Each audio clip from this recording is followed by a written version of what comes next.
How porn can ruin your social life.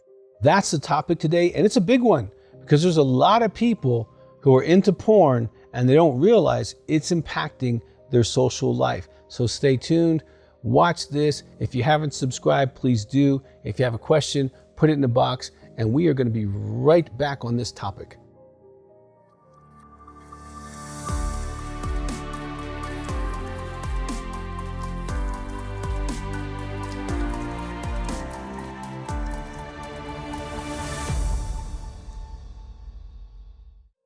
Well, welcome back. The topic of porn and social life, it's fascinating because pornography affects you in so many different ways. We don't really even understand all of it, but we do know that when you reinforce porn through a sexual release, you really attach to this image, to this worldview, to this using people and being used by people. And you begin to generalize that these things that are being presented to you are reality, that people want to be used and they want to use you and they look at you sexually and you start looking at people in a very sexual manner. I have a whole DVD called Lusted After. It's for the women who feel like, these guys are lusting after them and they feel creepy, they feel bad, they feel weird. They don't know exactly what you're doing, but they know that they're not being looked at like a person. Okay, and you going out into the world, sexualizing the woman or man who opens his door for you, or the waitress who's nice to you, or just the coffee person who just smiles, and everything can become sexual. And that can build a wall between you and the person you might be trying to talk to, because they can sense that this isn't about what we're doing. There's something weird going on here, and that can affect you socially for sure. But another thing is, once you really move into the porn world, you take a huge risk on becoming sexually addicted. And we have a website called sexaddict.com, sexaddict.com, and you can take a test to find out if you are, what type you are, so that if this is going on with you, you need to know that one of the results of addiction, okay, of course there's trying to stop, there's making promises to stop and not stopping, there's having consequences, and not stopping, okay? There are withdrawal symptoms if you can't get access to your cell phone or your porn fix. You can go through withdrawals for sure.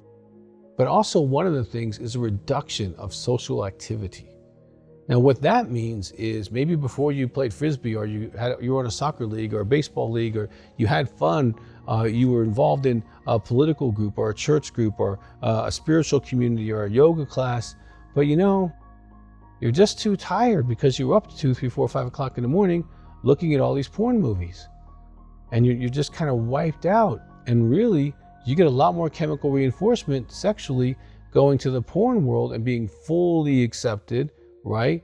And engaged and aroused and being in that heightened state for hours sometimes, that really you don't have the energy to do those things anymore.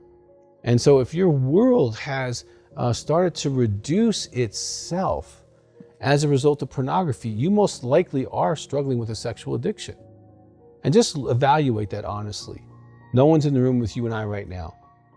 But before you got into porn like you are right now, what did you used to do for fun? Who would you hang around with? Are you doing those things? And if you're not, you have started to reduce socially, okay? And pornography can become very consuming. So I want you to also evaluate another thing. Let's go back 5, 10, 15 years before porn was a really big thing for you. What were you doing with your time?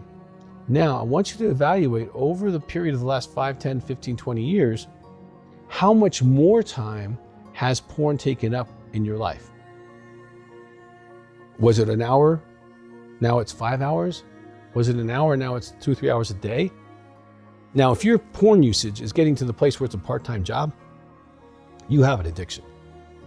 Okay, and you're like, well, no, I do it at night when my wife's asleep, or, I do it when my husband's asleep, or I do it when the kids are at school, so it's not really bothering anybody. But if it's taking up more and more and more of your time, if you're at 10, 15, 20 hours a week, you're looking at 80 hours a month, okay, of time with something that doesn't exist. These are movies. These are these are actresses and actors, and they get paid to do what they're doing, and they don't really care about you, even if it's a cam girl or a guy. They're not in a relationship with you, okay? And so if you're spending that much time in pornography, you have less time to go work out. You have less time to go do fun things. You have less time to be with your friends. You have less energy to even be in a marriage, And the other thing is, as you get more and more and more into porn, you start feeling like you're not normal. And so you start not wanting to be around people because they ask you what you're doing. You're like, you can't say, well, for 20 hours, I'm doing porn. It's not, in most groups, that's not going to go, wow, that's great, John. That's great, Sue. 20 hours, anything good you want to share? It's not the conversation you're going to probably have with your normal friends. Okay, now if you're in some kind of unique chat room, you might get away with that. But again, that's you avoiding real people. Okay, where, just going and having a conversation, hanging out in some kind of social setting. So pornography does impact the way you look at people, which can affect your social interaction. Pornography impacts the available energy that you have to be in a situation. And it also impacts your time.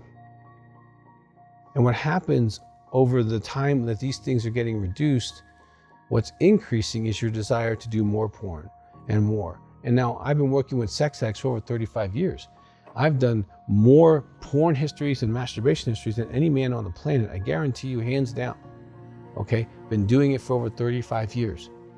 And I see this increase over time that happens to someone as they move towards their addiction. And there's help, there's hope. If you have an addiction, you can get better. You get into groups, you can do phone groups, you can do phone counseling. If you call my office, 719-278-3708, they can give you all kinds of resources. Or go to our website, sexaddict.com. There's lots of resources for overcoming pornography. And if you're married, your spouse is suffering.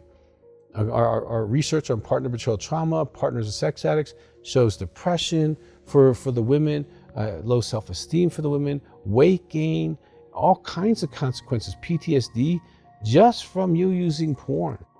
So it isn't something that's just affecting you. It's affecting the person you married as well. And so I want to encourage you, if you don't think you're addicted, try an experiment. Say, I'm going to go 60 days porn-free starting right now. And if you can't make it, you have an addiction. If you keep trying to stop, you have an addiction. It's not only affecting you socially, it's affecting your spiritual development. Okay, you and higher power God are probably on estranged terms. It affects your emotional maturity, your ability to share your feelings is probably limited. And you get overwhelmed relatively easy emotionally, because as soon as you have some kind of strong emotion, you go act out. If you want to be celebrated, you go look at porn. If you want to get over being depressed, you go to porn. If you just want a good night's sleep, you go to porn. And porn becomes this place that replaces so much of the human development that you actually stop developing. And that's a real problem that can affect you, your social life, your marriage, and even your sexuality can diminish significantly with your spouse. And you can actually create what we call intimacy anorexia, where you avoid intimacy with your spouse. So it affects you in so many ways. Porn is really dangerous. There really should be warning, this will change your life, sign like they have on cigarettes. But there's not, because there's so much money being made here. So I want to encourage you, if this is you, if you can't stop, get help. If you want help, make a phone call or go to the website. There's lots of help for you. You can have a full life again. I've been without pornography for 36 years now, measured by a polygraph. So you can be free. You might not think it's possible, but you can. If you haven't subscribed to our channel, please do. We have lots of information on this topic and being free and the types of sex addicts and all that kind of stuff, and for partners of sex addicts as well. And if you have a question, put it in the box. We'd love to hear from you, and we'll get back to you as soon as possible. So thank you for being with us today. And if we can be of any help, give us a call.